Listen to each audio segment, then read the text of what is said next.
There's a restroom in the back on the north side. And there's another one downstairs that's occupied. Our son Bill will be our presider as we try to honor Lorraine and discover who she was and is. Lori Parker will sing a solo for us. Robert Basolo, our choir director, and several choir members are with us. The obituary is on the back of the program. The music page numbers are in the program and found in this book. A note about this microphone. Did you just hear me try to talk to you over here?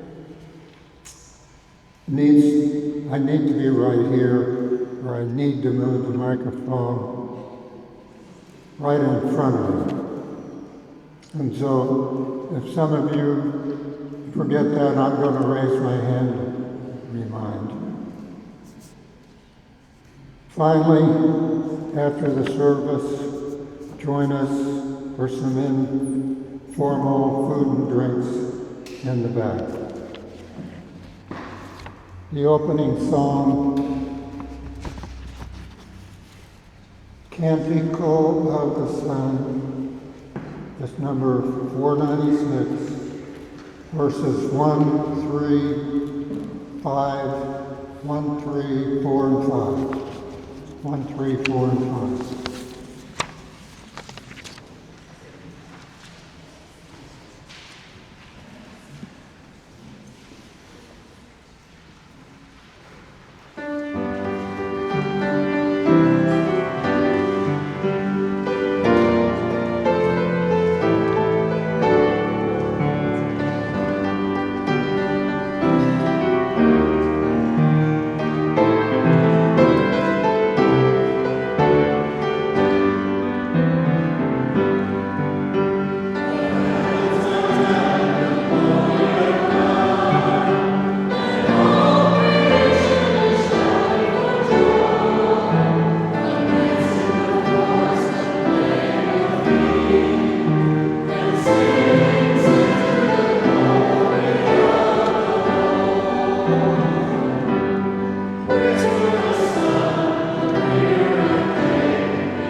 Good morning, everybody.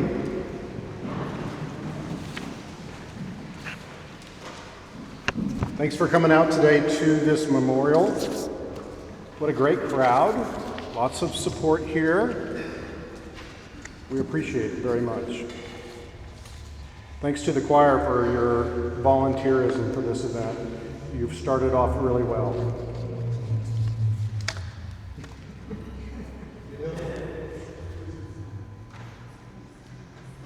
I said I wasn't going to do that. How's that? Is that better? Okay. So, who was Lorraine Nicely? We know the facts about her obituary: the honorary doctorate degree, the master's degree, Kukui Retreat Center, all those awards, but who was she really? I don't know about you, but I don't feel like I fully know who she was, and I wish I did. I have a love for nature and being outdoors, so why didn't I ask her more about the Kukui Retreat Center and everything that went on there?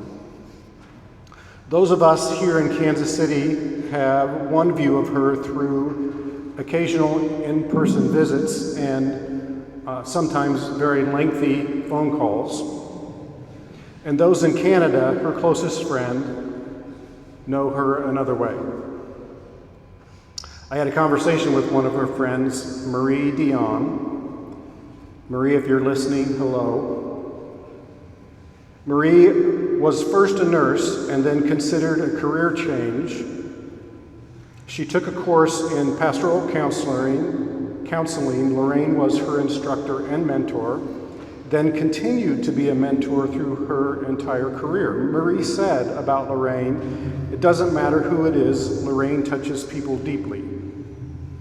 When I asked her why she thought that was, she says that she doesn't have a superficial cell in her body. Her trust in spirit is so deep, it rubs off on others. She said, "There's an ordinariness about her spirituality. It made it normal." She was also a consummate counselor. Even when the tow truck driver who recently came to her aid when her car broke down after leaving the airport in the rain.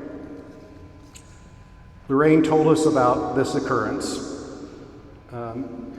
The two of them had plenty of time to visit in the cab of his truck while they were taking the car to the service station. And Lorraine no doubt added her wise counsel to that conversation. The driver later followed up with her to make sure not only that she got her car fixed at the right place, but also that she made it home safe. Marie said about this incident that the driver contacted her and wanted to know when the memorial service was for Lorraine because he wanted to attend. That's one tow truck driver on a chance occurrence that Lorraine impacted. She didn't say it was a chance occurrence. She said it was divine. It seems to me like it probably was. When Joni and I visited her on Vancouver Island after she broke her leg, we set out to tour the island. And wherever we went, whether it was the natural food store or places where she used to live, like a remote motel, or the home of Peter and Julie where she rented, everyone knew her. Like Joni and I were struck by how many people knew her. Just like the tow truck driver, they had admiration for her that was deep. She touched all of them, sometimes in a way that brought them to tears when they saw her again. As Marie said, she was a consummate counselor. What I was most intrigued with as I was thinking about her life was the reason for the move to Canada. After all, she grew up in Kansas City and spent her early years caring for her siblings. Her brother Raymond died very young, and she experienced her own childhood trauma.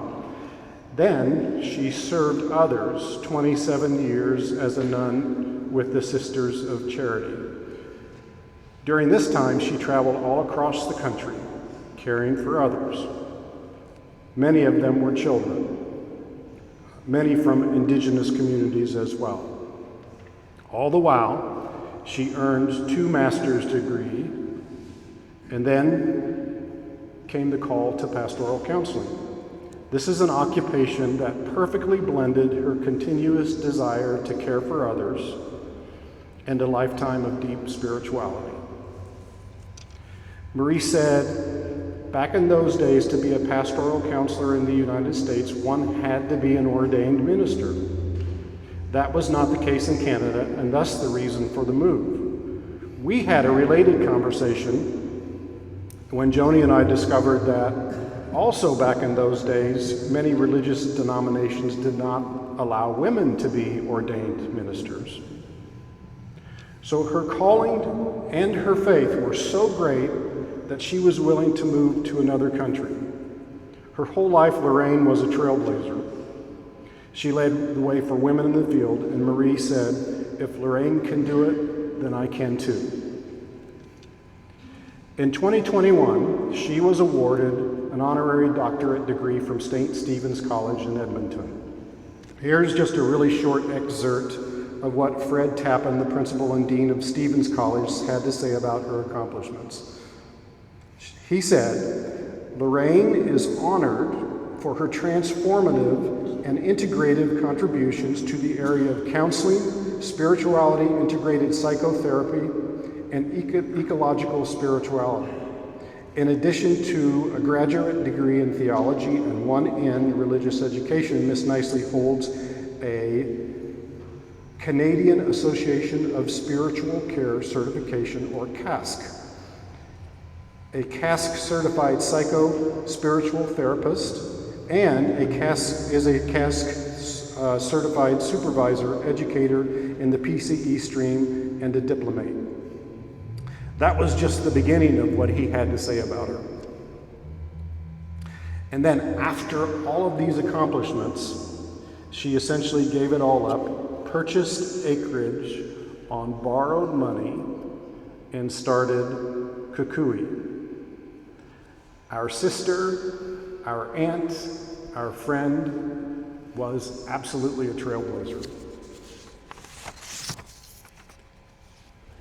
So we know her spirituality was and is immense. In her writing, she spoke of conversations with the Spirit or Holy Spirit and those who have passed on, including most notably her cat Katrina. Also, Anna, the grandmother of Jesus. For many of us, this is the part of who Lorraine is that we least understand. I've tried to analyze my own thoughts and feelings around it, and I figured out that it's not the speaking to that gives me a little bit of pause, it's the hearing from. It's the dialogue. But why? Throughout histories, there have been plenty of stories where dialogue happens with God and others. We don't discount the Apostle Paul, Mother Mary, or all the others we have read about in the Bible. During the 14th century, in the middle of the Black Plague, Julian of Norwich was on death's bed and later wrote about her conversation with Jesus and a message of love. I can't hear you 2 or 3 rows back, so you got to get that right up in front of you. Should I start over?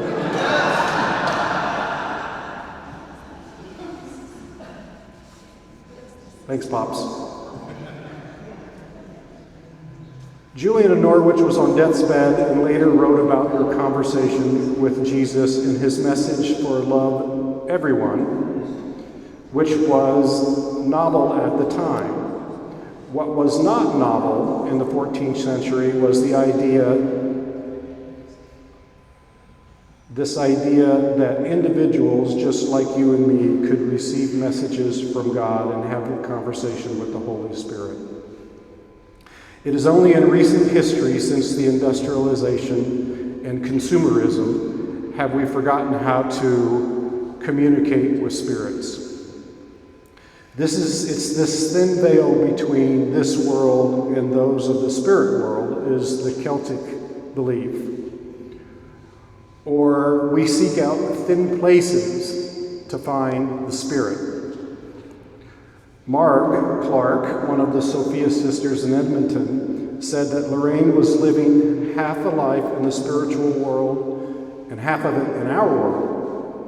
Marie agreed with this and said sometimes it appeared that she was out of touch, but in reality, she was more in touch than everyone else because of her spirituality. This makes sense to me, and it's ironically the one thing about her that I probably want to emulate the most. Maybe we all do. In her most recent visit back home was for her nephew Chuck's funeral. It was important for her to be here, for everyone, but especially for her sister Kathy.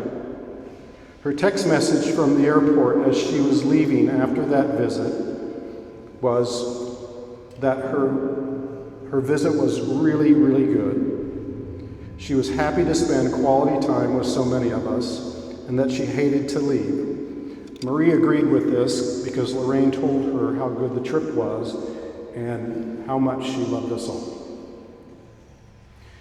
It's probably okay if you tell her that.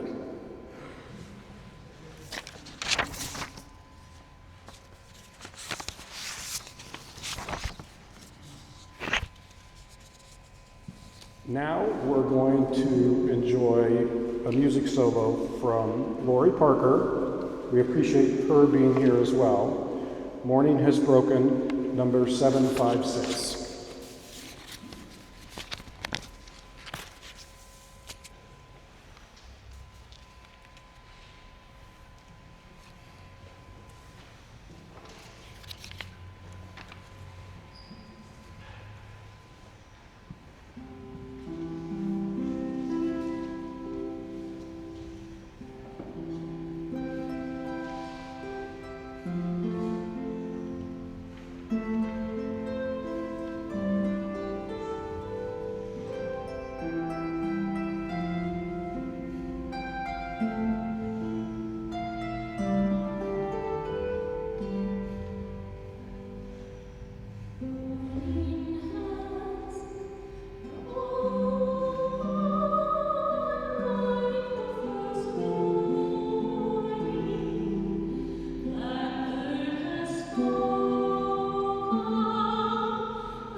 That was wonderful. Thank you. Now, Sister Kathy is going to come up and read a couple of verses. The first, Matthew 11, and the second from Ecclesiastes 3.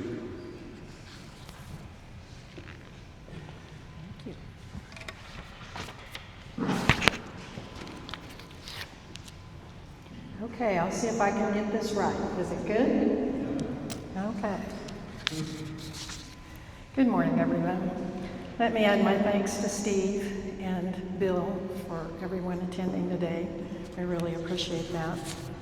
I'd like to start with a couple of short scripture readings. The first one's, as Bill said, Matthew chapter 11, verses 28 to 30. Jesus said, "Come to me, all who are weary and burdened, and I will give you rest. Take my yoke upon you and learn from me, for I am gentle and humble in heart, and you will find rest for your souls.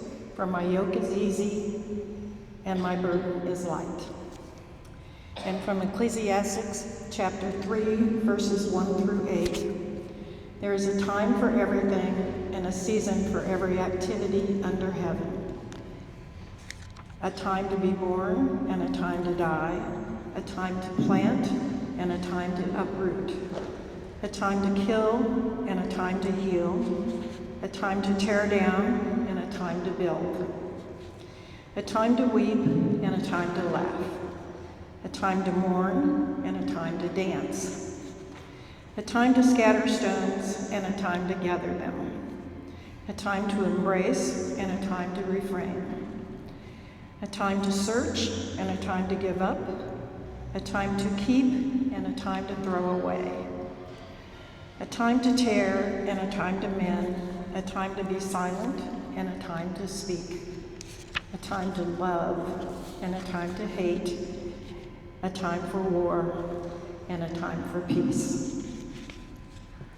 And finally, in the book of daily devotions by Helen Steiner Rice, listed on the day that Lorraine died, it reads, "Happiness is just a state of mind within the reach of everyone who takes the time to be kind."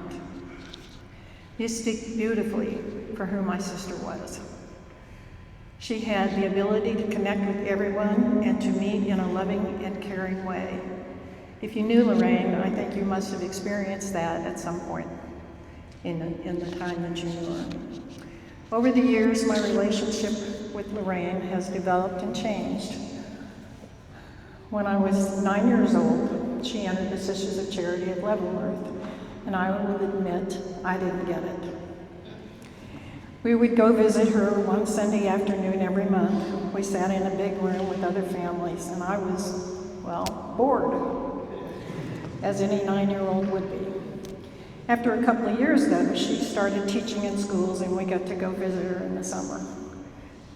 I remember mostly California and Montana. Now that was cool. I liked that. When she left the convent and moved to Canada, I was busy raising kids and working in a law firm, and she was busy going to school and setting up her counseling practice. We did connect when she came home, and long phone conversations. But there was so little time and so many people for her to come to see when she was in Kansas. The best times we had were at Kukui. I think she was the happiest and the most proud of what she accomplished there. There's a book in the back, on the back table, with beautiful pictures of her Kukui, the retreat center. We often came, sometimes with siblings, spouses, and individually. We enjoyed good company and wonderful, healthy food. We had a ritual. On the day we left, we would line up outside with the trees in the background and take a photo to record our trip. Several of those photos are on the back table back there. They're all memories of wonderful times that we had together. There's one thing she did manage to fool me about. Since she knew that I liked to sew and quilt, she would pull out her mending basket whenever I came. It wasn't until the last visit she came to my house that I learned that she was an excellent seamstress. She was in charge of of the sewing room when she was a novice, making habits for all the nuns. So funny how she never mentioned that before. Maybe she had gotten tired of making all those black habits and didn't want to do it anymore. Anyway, I think you all know that healthy eating was very important to Lorraine. Organic food, red meat, even sugar was off limits. I used to tease her that she would live to be 100 and certainly outlive me. Didn't work out that way, and we're sorry. The last time she came to visit, I went to visit her in Edmonton. She took me to an ice cream shop. We got a large ice cream cone, and we sat on a bench and ate it. I didn't ask her, why are we eating ice cream? I just thought, we're eating ice cream. Yes. So her last visit to Kansas was in early January for the funeral of my son Chuck. She wanted to be with us and lend her support in any way she could. Even though she wasn't feeling her best, it was important for her to see all of the cousins and nephews and nieces that she could. I will treasure that time with her and the comfort she brought to us as well. However, I know it won't be our last time together. We will meet again on another level, one day. See you later, Rainey. Love you so much.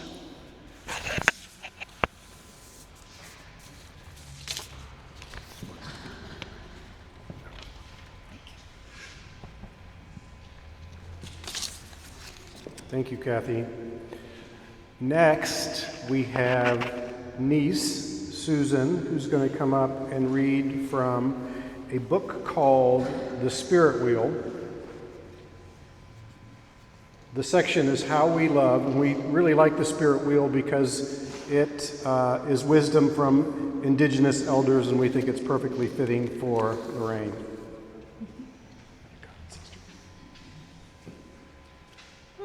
Shook me up a little. Hello, everyone.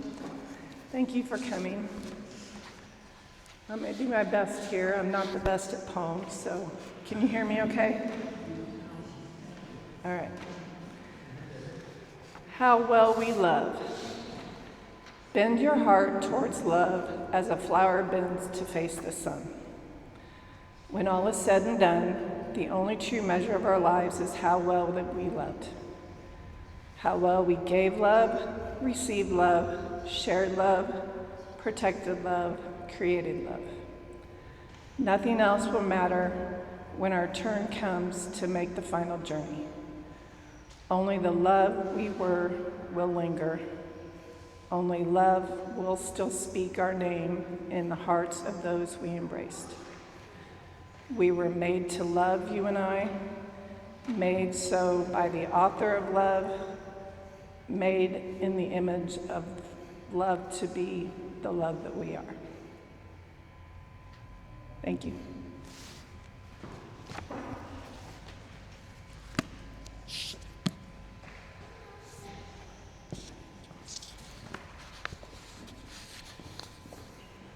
We have an opportunity to have some stories.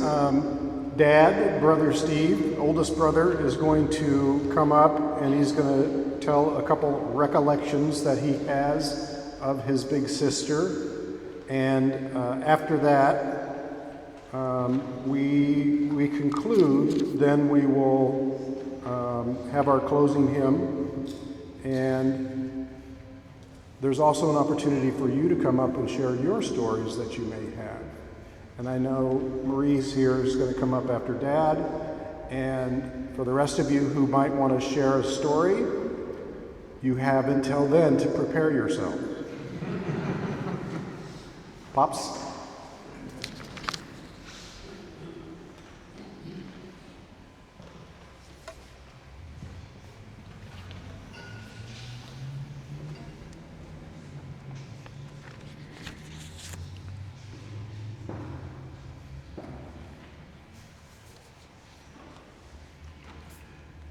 Summer of 1945, that was the year World War II ended. was chaotic for our family. Dad was working at his new job in Kansas City and looking for a home for us. Weeks before, our little brother Raymond died of pneumonia at 18 months old. Then we sold our home in Topeka, and Mom, almost 9 months pregnant with Kathy, went to her mother's house in Winfield and took Tom with her where she had the baby. Lorraine and I spent the summer with our grandparents on their farm north of Emporia. As the oldest, she looked after us and kept us out of trouble for most of the time. But sometimes we didn't appreciate her leadership and we plotted against her.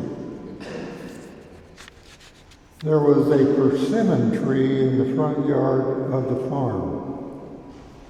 Ripe persimmons are sweet, but green persimmons with high levels of tannins are astringent and bitter. Somehow I knew it, but she didn't. I picked a green one and gave it to her, telling her it tasted like an apple. She took a bite and then became alarmed, demanding, "How long does it last?" "Not more than a week," I said. She ran into the house crying, where Grandma probably gave her some milk and calmed her down. It was a rare instance where I, the mean little brother, got the best of her. It was a different story when we went to elementary school that fall at St. Peter's in Kansas City, Kansas. Lorraine was 2 years ahead of me in school. I was 8 in the 2nd grade and she was 10 in the 4th grade. One day on my way home from school, I was terrified by 2 bullies from her class who were stalking me. Lorraine came from a different direction and we met at the corner. When I told her about those boys, she began stalking them. And they ran away from her. The bullies ran from her. Then we walked home together. She said, "If those boys bother you, you let me know." They didn't bother me again. And I had a new appreciation and a respect for Lorraine after that. Thanks.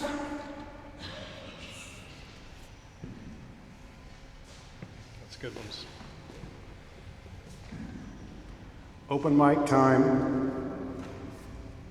Marie, did you want to? Yeah, come on up.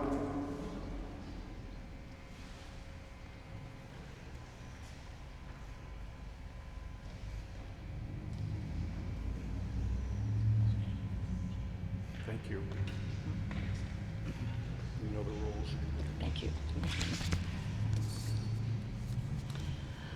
My name is Sister Maureen Hall, a sister of Charity of Leavenworth, and I'm sitting back there with 5 other Sisters of Charity that are here celebrating today.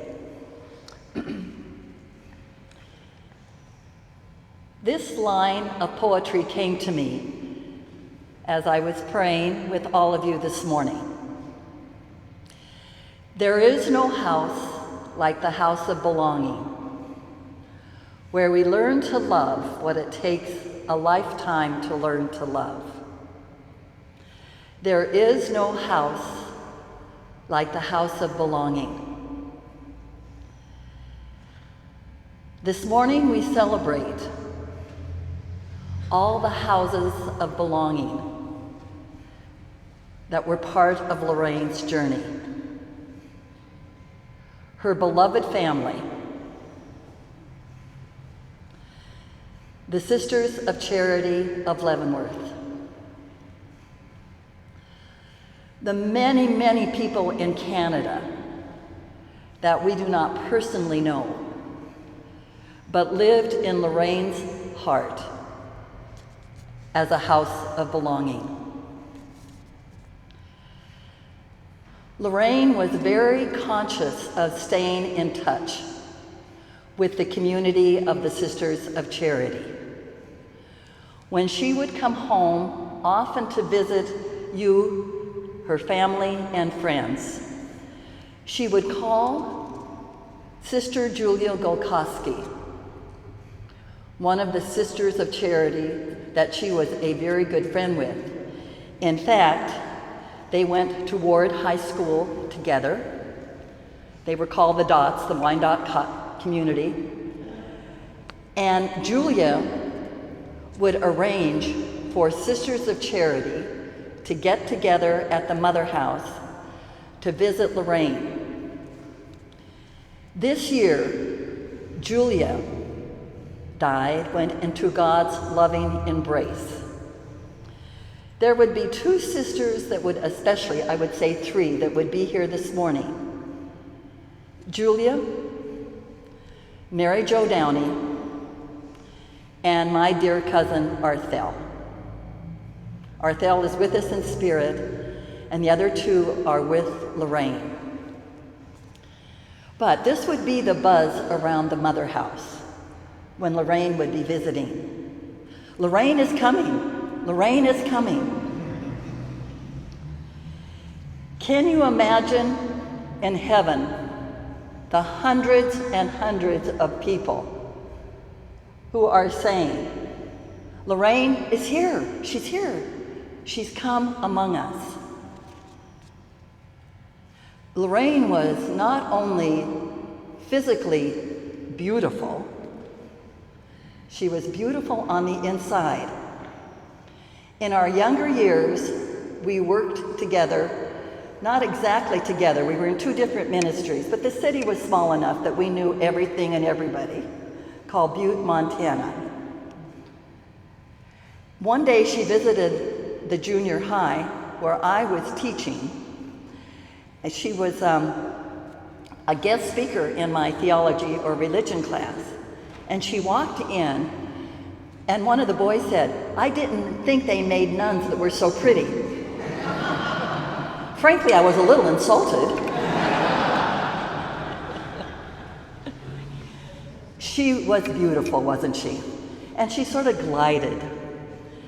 I was quoted in the obituary. Steve called and asked if I would read the obituary, then asked me to just talk about her a little bit. We were on the phone. And literally the words just came out. She was a deeply spiritual, calming presence. You had a sense when you were around Lorraine that she recognized the God that lived in you as you recognized the God that lived in her.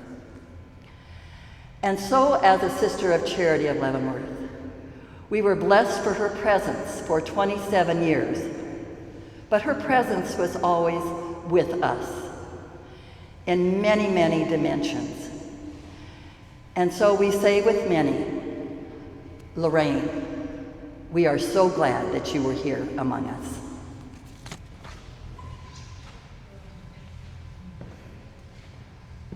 That was wonderful, thank you. Anybody else?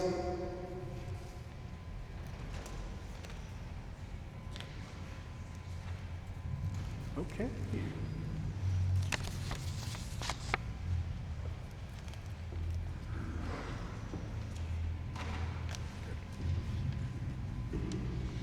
My name is Annie Lindorf, and I also am a Sister of Charity. I didn't plan on getting up here, but I just need to tell this one story of Lorraine because I think I uniquely experienced it.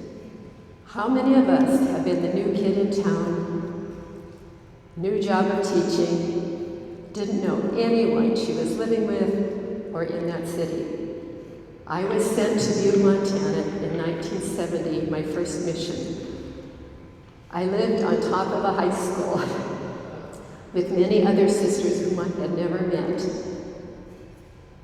I was going to do everything the first time. And for some reason, this woman, our sister, my sister, whom I had not met before either, was so aware of everything that was going on in me. I was scared to death. She helped me know that being new is okay. Being the first time doing something is scary, but you can do it. She never said those things to me, but she helped me know that by her presence. The word for me for Lorraine is she was a woman who knew how to make elegance simple. She was simple and elegant in everything she did and everything she was to me. And I will always be grateful for that memory of her starting me out, not only as a sister of charity, but a first in everything else I was about that year.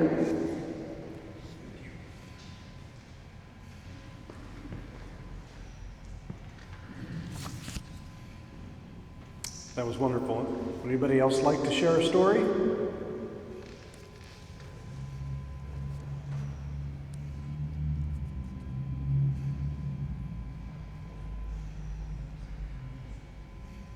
There has to be an uncomfortable pause.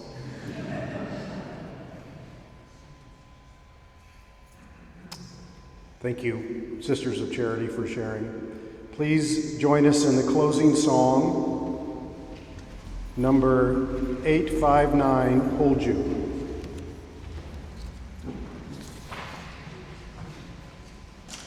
The hand of God shall hold you.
Thank you again, everybody, for attending. All of us really appreciate it. It's great to have such a wonderful crowd here. Thanks again to everybody in the choir, including a couple add-ins. Everybody did a fantastic job. And there's food in the back, so we want to invite everybody to come back and socialize and have a light lunch. Thanks.